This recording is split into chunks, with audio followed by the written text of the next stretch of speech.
Tasty ఫుడ్జీకి స్వాగతం. పచ్చి కొబ్బరితోటి రవ్వ లడ్డు చేస్తున్నాం ఈరోజు మనం. చాలా బాగుంటుంది టేస్టు.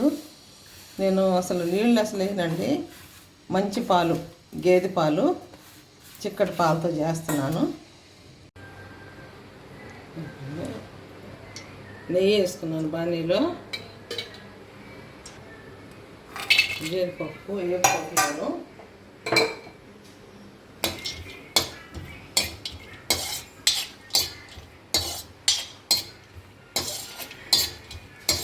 జీడిపప్పు వేపి పక్కన పెట్టుకున్నాను.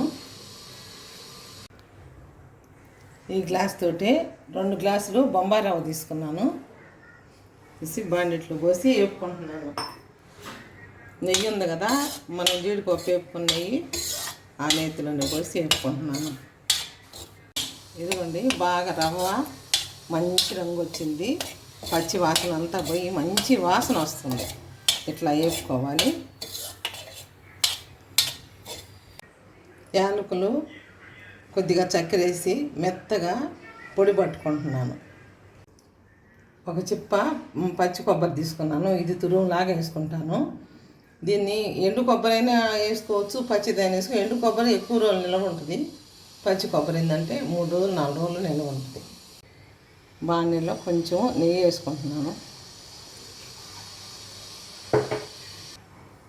ఈ కొబ్బరి తురుము నేతిలో దోరగా వేసుకుంటున్నాను.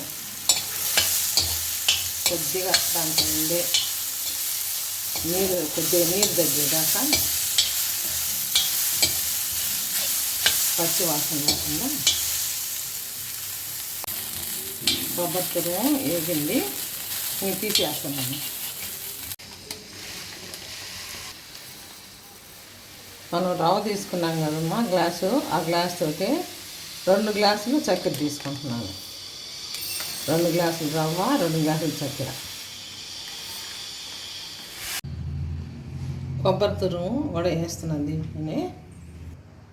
యాలకుల పొడి,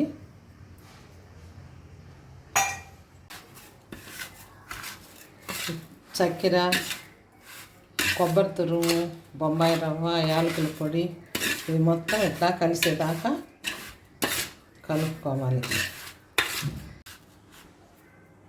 మొత్తం ఒకసారి పాలు కలిపి ఉండ చేస్తే అప్పుడు ఇది ఎంత మెత్తబడిపోతూ ఉంటుంది అన్నమాట చక్కెర. అది అట్లా కాకుండా 2 భాగాలు చేసుకుంటాను. 2 భాగాలు చేసుకొని ఇవ్వండి పాలు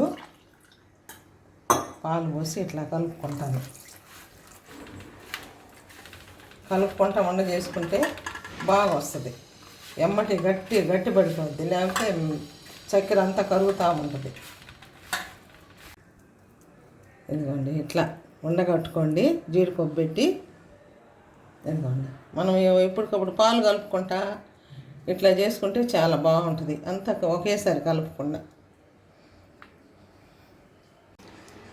పచ్చి కొబ్బరితోటి రవ్వ లడ్డు రెడీ అయింది. Thank you for watching.